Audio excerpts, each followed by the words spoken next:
গত 16 বছর যারা অন্যায় অত্যাচার করলেন, অবিচার করলেন, জুলুম করলেন, ওই স্বৈরাচার সরকারের যিনি রাষ্ট্রপতি ছিল, নাম কি? আব্দুল হামিদ সাহেব সরকারের গ্রিন সিগন্যাল পেয়ে তিনি এয়ারপোর্ট দিয়ে পালিয়ে চলে গেলেন। জামাই আদর নিয়ে সরকার তাকে দেশ থেকে বের করে দিলেন। অথচ তাদেরকে ক্ষমতায় বসানোই হয়েছিল এই গণহত্যার বিচার করার জন্য। জামাত বিএনপির নেতা কর্মীদের ঘর বাড়ি ভেঙে শেকল বেঁধে তোমরা গ্রেফতার করলে, আর আওয়ামী লীগ দলের দোসরদের গ্রেফতার করার পরে সাংবাদিকদের সামনে কথা বলার সুযোগ দেওয়া হয়, এমন নাটক তোমরা কোথায় পাইলে? আলেমদের হাত করা লাগিয়েছো, ঘর বাড়ি তছনছ করে গ্রেফতার করেছো, আর হত্যার আসামিদেরকে তেল মেরে মেরে গ্রেফতার কেন করা হচ্ছে জাতি জানতে চায়। তাদের মূল দায়িত্ব হলো গণহত্যার বিচার করা। এটা যদি করতে না পারে ডক্টর ইউনূস সরকার গাদ্দারের খাতায় নাম লেখা থাকবে। এক জায়গায় হন, দল যার যার, 24-এর অভ্যুত্থান সবার, শহীদ সবার, এই আন্দোলনে যারা শরীক না হবে, এই জায়গায় যারা একত্রিত না হবে, ওই দলকে জাতি গাদ্দার হিসেবে প্রত্যাখ্যান করবে। শহীদদের বিচার, গণহত্যার বিচার আর খুনিদের নিষিদ্ধ না হওয়া পর্যন্ত আমাদের একতাবদ্ধ থাকার দরকার আছে না নাই? যারা একতা থাকবে না, মনে করতে হবে এরা ভারতের দালাল, এরা হলো গাদ্দার, জাতির সঙ্গে প্রতারণা করতেছে, এদের ব্যাপারেও জাতিকে সিদ্ধান্ত গ্রহণ করতে হবে। রব আল্লাহ, আইন মানতেছি দুনিয়ার মানুষের, তন্ত্র মন্ত্র দিয়ে জীবন চালায়, আল্লাহর আইন দিয়ে চলি না। আল্লাহ বললেন জমিন যার, আইন চলবে তার। আল্লাহর আইন দিয়ে জমিন চলতে হবে, সমাজ চলতে হবে, রাষ্ট্র চলতে হবে, পরিবার চলতে হবে। আল্লাহর আইন যদি চলে, আল্লাহর আইন যদি আমি চলতে পারি আইন মতো, তাহলে ইস্তিকামাত রয়েছি, নতবা ইস্তিকামাত নাই।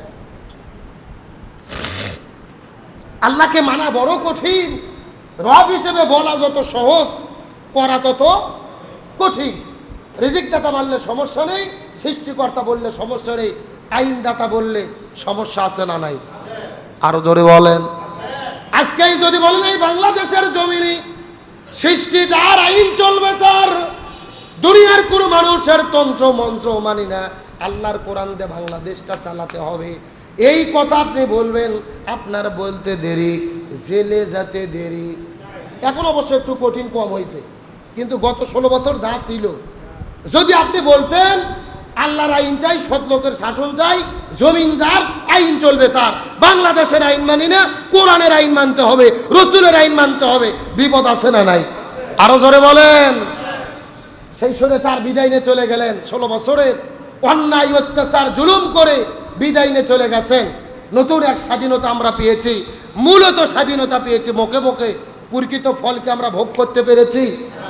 গত 16 বছর যারা অন্যায় অত্যাচার করলেন, অবিচার করলেন, জুলুম করলেন, ওই স্বৈরাচার সরকারের যিনি রাষ্ট্রপতি ছিল, নাম কি?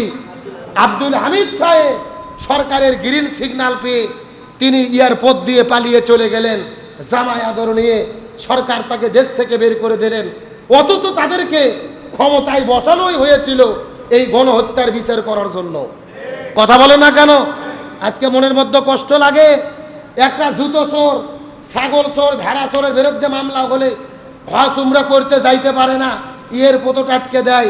অথচ হত্যার আসামি, গত 16 বছরের স্বৈরাচারের সমর্থনকারী রাষ্ট্রপতি, যিনি এত জুলুম অন্যায় অত্যাচার করলো, ওই গণহত্যার যিনি মূল নায়ক ছিলেন, গণহত্যার আসামি হয়ে এয়ারপোর্ট পার হয়ে জামাই আদরে কেমনে দেশ ছাড়া হলো, এটা জাতি জানতে চায়।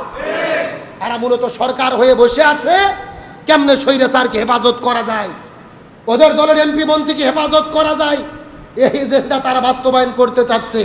এখন চিৎকার করে বলেন, এই এজেন্ডাকে বাস্তবায়ন হতে দেওয়া যায়? জোরে বলেন, দেওয়া যায়? গত 16 বছরে আমরা দেখেছি নিরপরাধ মানুষদেরকে, আলেমদেরকে চতুর্দিকে রাতের বেলা বাড়িঘর ঘেরাও করে পুলিশ গিয়ে রেড দিয়ে বাড়িঘর ভেঙে তছনছ করে আলেমদের হাতে পায়ে ডান্ডা বেরি লেগে আদালতে উঠিয়েছে, গ্রেপ্তার করেছে। অথচ স্বৈরাচারের দোসর ছিল সেলিনা হায়াত আইভি, যিনি আওয়ামী লীগ দলের স্বৈরাচারের দোসর হয়ে অন্যায় অত্যাচার যার বিরুদ্ধে গ্রেপ্তারি পরোয়ানা, তাকে গ্রেপ্তার করে ওয়ারেন্টের আসামি, সাংবাদিক সম্মেলন করে জয় বাংলার স্লোগান দিচ্ছে। জামাত বিএনপির নেতা কর্মীদের ঘর বাড়ি ভেঙে শেকল বেঁধে তোমরা গ্রেপ্তার করলে, আর আওয়ামী লীগ দলের দোসরদের গ্রেপ্তার করার পরে সাংবাদিকদের সামনে কথা বলার সুযোগ দেওয়া হয়, এমন নাটক তোমরা কোথায় পাইলে?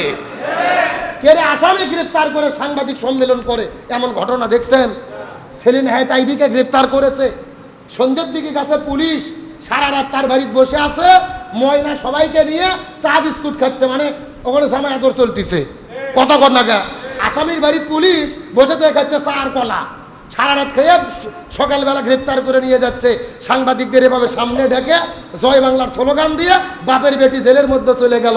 প্রশাসনকে জিজ্ঞেস করতে চাই, আলেমদের হাত করা লাগিয়েছো, ঘর বাড়ি তছনছ করে গ্রেপ্তার করেছো, আর হত্যার আসামিদেরকে দেয়াল মেরে মেরে গ্রেপ্তার কেন করা হচ্ছে জাতি জানতে চায়। কি মনে হয় বিচার হবে না জামিন পাবে? পন্ত 7 মাস যে পার হয়ে গেছে, কোনো বিচার হয়েছে?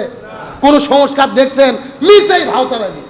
কোথাকার কোন আমেরিকার সংস্কারে ঢুল নিয়েছে, খালি নারী সংস্কার, কেমনে ইসলাম বাদ দেওয়া যায়, কেমনে ইসলাম বিরোধী আইন করা যায়, এগুলো নিয়ে টেনশনে ব্যস্ত। পরিষ্কার করে আমরা বলতে চাই, সরকার বসেছে গণহত্যার, আমাদের ভাইদের রক্তের উপরে দাঁড়িয়ে, শুধু বিদেশ ভ্রমণ করার জন্য নয়, শুধু ঋণ শোধ করার জন্য নয়, তাদের মূল দায়িত্ব হলো গণহত্যার বিচার করা। এটা যদি করতে না পারে ডক্টর ইউনূস সরকার গাদ্দারের খাতায় নাম লেখা থাকবে। এদের মূল দায়িত্ব কি খালি দেশত ঘোরা না বিচার করা? আমরা সেলুট জানাই সময়ের সাহসী বীর হাসনাত আব্দুল্লাহকে। তিনি সময়ের সাহসী বীর, সবসময় তিনি অন্যায়ের বিরুদ্ধে দাঁড়িয়ে গেছে, জীবনের কোনো পরোয়া করে না। গতকাল রাতের বেলা থেকে ডক্টর ইউনূসের বাড়ির সামনে হাজারো ছাত্র জনতা নিয়ে দাঁড়িয়ে গেছেন। দাবি একটাই, দলমত রাজনীতি বুঝি না। আবু সাইদ ভাই জীবন দিয়েছেন, মুগ্ধ জীবন দিয়েছে, অসীম জীবন দিয়েছে, এই শহীদদের বিচার আমরা চাই কি চাই না? হাজারো ছাত্র জনতা দাঁড়িয়ে গেছেন। আজকে জুমার নামাজ পরে বিশাল সমাবেশ হবে। সব রাজনৈতিক দলদেরকে বলি, এক জায়গায় হন, দল যার যার, 24-এর অভ্যুত্থান সবার, শহীদ সবার, এই আন্দোলনে যারা শরিক না হবে, এই জায়গায় যারা একত্রিত না হবে, ওই দলকে জাতি গাদ্দার হিসেবে প্রত্যাখ্যান করবে। তার কারণ দলের এজেন্ডা দলের কাছে আছে। শহীদদের সঙ্গে আমরা গাদ্দারি করতে পারি না। কত শহীদের রক্ত, হাজার হাজার আহত ভাইরা হসপিটালে কাতরাচ্ছে।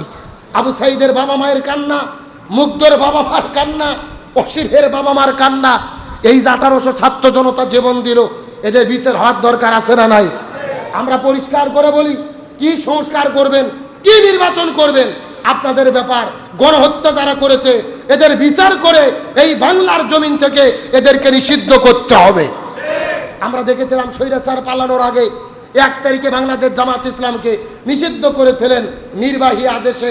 আমরা জিজ্ঞেস করতে চাই, নির্বাহী আদেশে যদি জামাত ইসলাম নিষিদ্ধ হয়, তাহলে নির্বাহী আদেশে কেন আওয়ামী লীগ নিষিদ্ধ হবে না? কেমনে নিষিদ্ধ করা লাগবে, কেমনে ফায়সালা করা লাগবে, ওই পথ তো ওরাই দেখে দেখেছে। কতক্ষণ না গা? আর আল্লাহর কোরআন বলে, ওমাকারু ওয়ামাকারাল্লাহ আল্লাহু খায়রুল মাকিরিন। তারাও ষড়যন্ত্র করে, আল্লাহ কৌশল অবলম্বন করে। কার কৌশল বিজয়ী হয়? আর একটা কথা আছে, অন্যের জন্য গর্ত খুললে ওই গর্তে নিজেকেই করতে হয়। সুতরাং লক্ষ কোটি জনতা, জুলাইয়ের অভ্যুত্থান কোনো দলের নয়, কেউ মাস্টার মাইন্ড না। তামাম বাংলাদেশের মানুষ রাজপথে নেমেছে, সবাই জুলাইয়ের অভ্যুত্থান করেছে। সুতরাং শহীদদের বিচার, গণহত্যার বিচার আর খুনিদের নিষিদ্ধ না হওয়া পর্যন্ত আমাদের একতাবদ্ধ থাকার দরকার আছে না নাই? যারা একতা থাকবে না, মনে করতে হবে এরা ভারতের দালাল, এরা হলো গাদ্দার, জাতির সঙ্গে প্রতারণা করতেছে, এদের ব্যাপারেও জাতিকে সিদ্ধান্ত গ্রহণ করতে হবে।